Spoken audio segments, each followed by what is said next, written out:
Makinenin en büyük özelliği arkadaşlar torun çekişi olması dışında ayarlanabilir sıklığa sahip olması. Gölge ve çizgi ayarı arasında geçiş yapabilirsiniz bu makinede. Hareket kabiliyetimi çok daha rahat şekilde yapmamızı sağlıyor. 4.3 stroke olmasının avantajları şunlar arkadaşlar. Şimdi Brown'un en son çıkarmış olduğu dövme makinesi olan TUF'la ilk dövmemizi yapacağız. O zaman iki makine arasındaki kıyaslamalara başlayalım. Selam arkadaşlar, hepiniz kanalıma hoş geldiniz. Ben Engin Karatan, bir dövme sanatçısıyım. Bugün dövme makinesi tanıtım serimize devam ediyoruz. Elimde tutmuş olduğum dövme makinesi Brown TUF. Brown'un en son çıkardığı dövme makinesidir arkadaşlar. Şu anda Türkiye'de satışı bile yok ama en yakın zamanda muhtemelen satışı olacaktır. Brown bana özel gelen bu dövme makinesi. Bu yüzden de çok heyecanlıyım. İsterseniz bir kutu açılışı yapıp detaylı şekilde incelemeye başlayalım. İlk başta kutunun genel tasarımına bakalım. Daha sonra da kutuyu açıp içindekileri detaylı şekilde incelemeye başlayalım.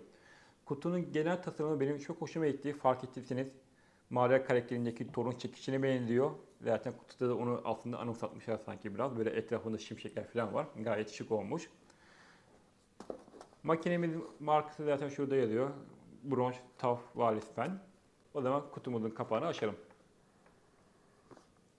Kutumuzun kapağını açtığımız zaman Brown markasının stickerları çıkıyor karşımıza. Bunları bir kenara bırakıyoruz arkadaşlar. Ve makinenin kullanım kılavuzu var. Bunu da detaylı şekilde incelemek isteyen olursa ekranı bir kenara koyacağım. Oradan da bakabilirsiniz. Süngerimi kaldırdım. Az önce size söylediğim gibi torun çekişini anımsattığım için ben arkadaşlar bu makineyi kendime özellikle gri renk aldım. Daha çok benzesin diye.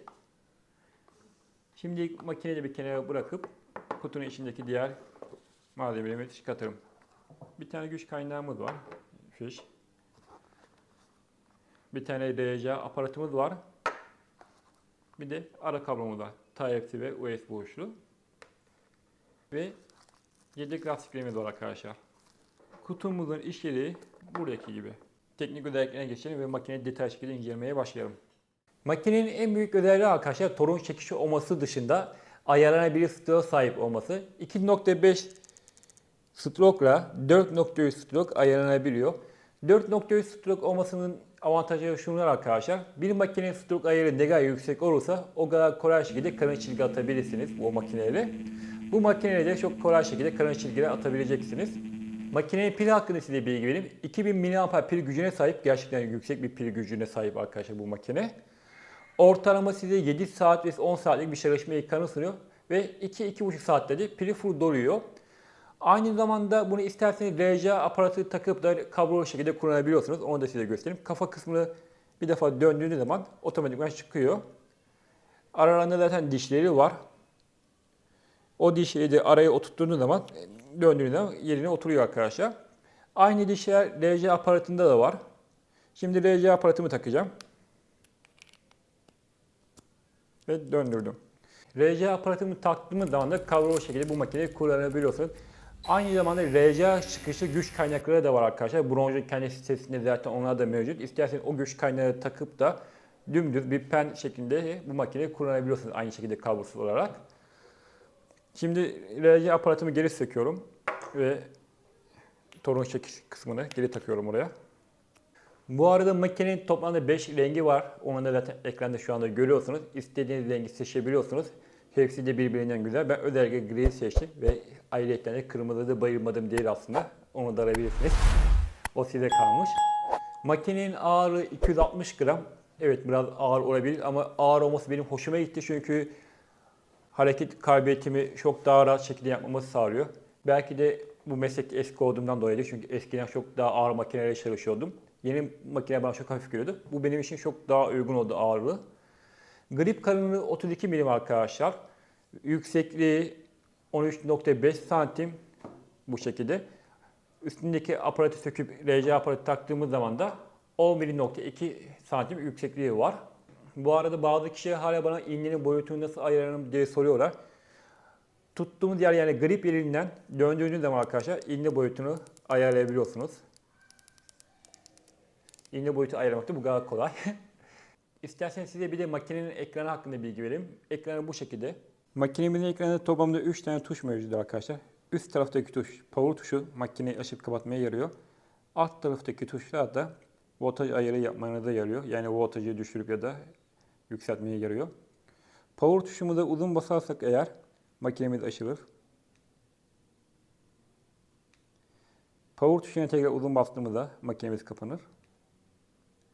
Aslında çok kolay kullanıma uygun bir dövme makinesi. Yani kafanızı karıştıracak hiçbir şey yok bu makinede.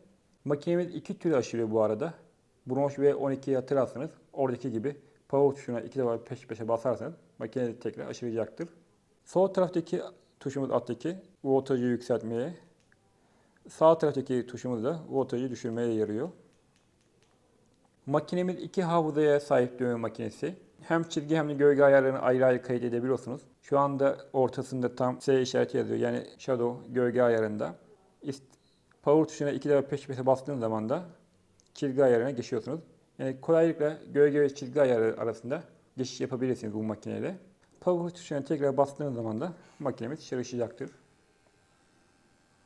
Sessiz bir makine arkadaşlar. Yani elinizde titreşimi çok fazla hissetmiyorsunuz. Yani yok denilecek kadar az. Bu arada stroke ayarı yaparken makineniz durur vaziyette olursa bence çok daha iyi olur. Stroke ayarını yaptıktan sonra makinenizi tekrar çalıştırabilirsiniz.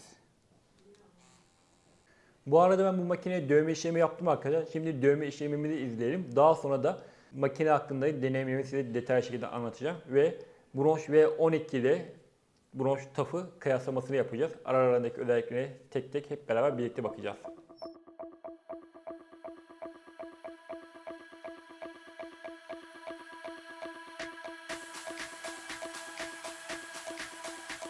Evet arkadaşlar, şimdi Bronz'un en son çıkarmış olduğu dövme makinesi olan TUF'la ilk dövmemizi yapacağız. Gerçekten çok heyecanlıyım çünkü ilk deneyimleyen kişilerden biri ben olacağım. Şu anda satışı bile yok. İsterseniz eldivenlerimizi takıp dövme işlemine başlayalım.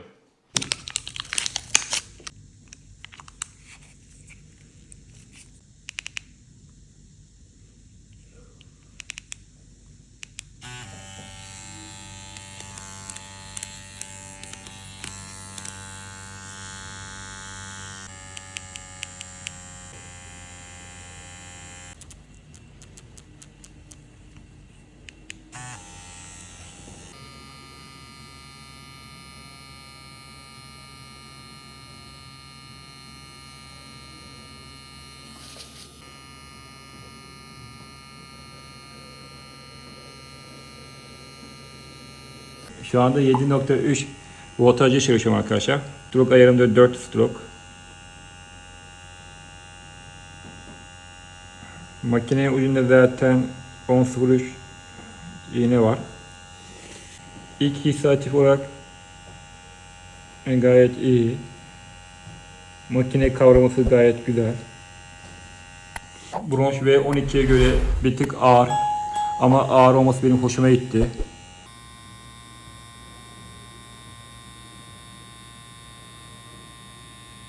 Yani genelde eski dövmeciler çok daha çok sever bir tık ağır olmasını.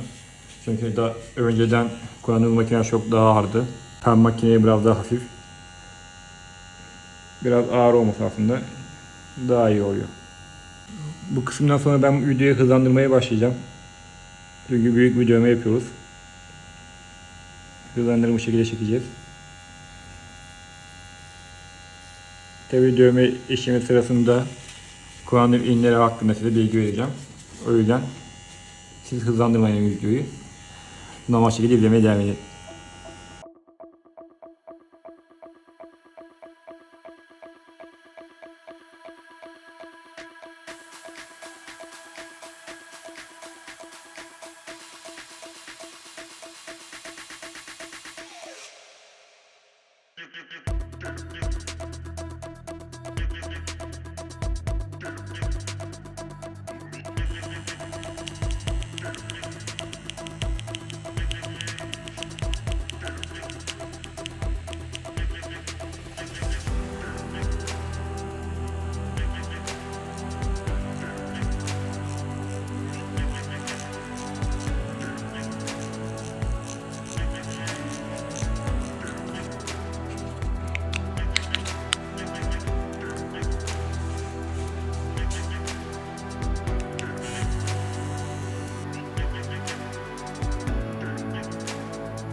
Evet arkadaşlar, bir dövmenin daha sonuna geldik. Ortalama 4 saatlik bir dövme işlemi oldu. Bronş Tough'la ilk defa bir dövme işlemi yaptım ve bu dövme işleminden gerçekten ayrı bir keyif aldım. Çünkü tasarımı da bana aitti. Ve hemen sol tarafımda Bronş V12'yi görüyorsunuz. Sağ tarafımda da Bronş Tough'ı. Hazır iki dövme makinesi bende varken ve iki dövme makine arasındaki kıyaslamayı da yaparım dedik. Bu arada yapmış olduğum dövmeyi de hemen sağ tarafı koyacağım. Oradan da yapmış olduğum işlemi görün bu makineyle. Ve Instagram'dan da beni takip ederseniz oradan da yapmış olduğum diğer işleri göreceksinizdir. O zaman iki makine arasındaki kıyaslamalara başlayalım. Genel olarak ilk baktığımız zaman bariz olan şey zaten tasarımsal bir farkları var arkadaşlar. Teki dümdüz bir kalem gibiyken diğeri çekiş gibi. Tasarımın farklı olması benim hoşuma gitti aslında. Çünkü her zaman standart aynı tasarımlardan görmekten sıkılmıştık. Farklı bir tasarım olması hoş. Yenilikleri her zaman aşığız. Boyut farklarına gelirsek Bronş V12 Bronş Tough'a göre biraz daha uzun diyebiliriz. Ağırlıklarına gelirsek de Bronş Tough 260 gram. Diğer makinemiz 230 gram. Yani 30 gramlık bir fark var. 30 gramda kimsenin kolunu felç etmez. Yani yine rahatlıkla işlem yaparsınız diye düşünüyorum. En büyük ayırt edici özellik ise stroke ayarları arkadaşlar. Bir makinemiz 2.6 stroke ile 4 stroke arası ayarlanabilirken diğer makinemiz ise 2.5 stroke ile 4.3 stroke arası ayarlanabiliyor. Yani Bronş Tough'la yani stroke ayarı yüksek olduğundan dolayı daha kalın çizgileri rahatlıkla atabilirsiniz. Diğer makinemizde çok kalın çizgileri atamazsınız anlamına geliyor bu. Ama eğri oturup doğru konuşmak lazım. Bronş V12'de ben 11 RR'ye kadar rahatlıkla işlem yaptım. Ama tabii ki biraz makineyi yorarak işlem yapmış oldum. Şimdi size makinelerin pil kapasitesi hakkında bilgi vereceğim. İkisinin de pil kapasitesi aslında hemen hemen aynı. Bronş V12 2100 mAh pil gücüne sahipken Bronş Tough ise 2000 mAh pil gücüne sahip arkadaşlar. Ortalama 10 saat kadar bir çalışma imkanı sunuyor iki pil de size. Onun dışında zaten söyleyecek fazla bir şey yok aslında pilleri hakkında. Ekranını anlatmak gerekirse ekranı da aslında birebir aynı. Sadece Bronş Tough'ın ekranı diğerlerine göre biraz daha büyük. Zaten kullanım mantığı birebir aynı. İşletim sistemi de aynı zaten. O yüzden kafanızı çok karıştıracağını düşünmüyorum. Kolay kullanıma uygun bir dövme makinesi. Bir de tutma yerleri yani grip yeri farklı. Yeni makinemiz Bronş Tough'ın grip yeri daha ergonomik ve tutması daha kolay bence. Tabi bu kişiden kişiye de göre değişebilir. Diğer makinemizin tutma yeri zaten aslında çok esprisi yok. Düz bir kalem gibi. Aslında çok da fazla bir şey kalmadı. Eğer Bronş V12'de merak ediyorsanız onun da tanıtım videosunu üst tarafa ekleyeceğim. Oradan da izleyebilirsiniz detaylı şekilde bu makine hakkında bilgilenebilirsiniz. Yavaş yavaş videonun sonuna doğru geldik. Bu arada Bronş'a teşekkür ederim bu makineyi bana gönderdikleri için. Onların sayesinde makine deneme ve kullanma fırsatım oldu. Ve seve seve de kullanmaya devam edip güzel işler çıkaracağıma inanıyorum bu makineyle. Bu video hakkında da yorumlarınızı bekliyorum arkadaşlar. Eğer aklınızda takılan sorular varsa onlara da yorum olarak yazarsanız size oradan geri dönüş yapacağım. Her zaman yeni videolar olacak. Yeni videolarda görüşmek üzere arkadaşlar. Kendinize çok iyi bakın.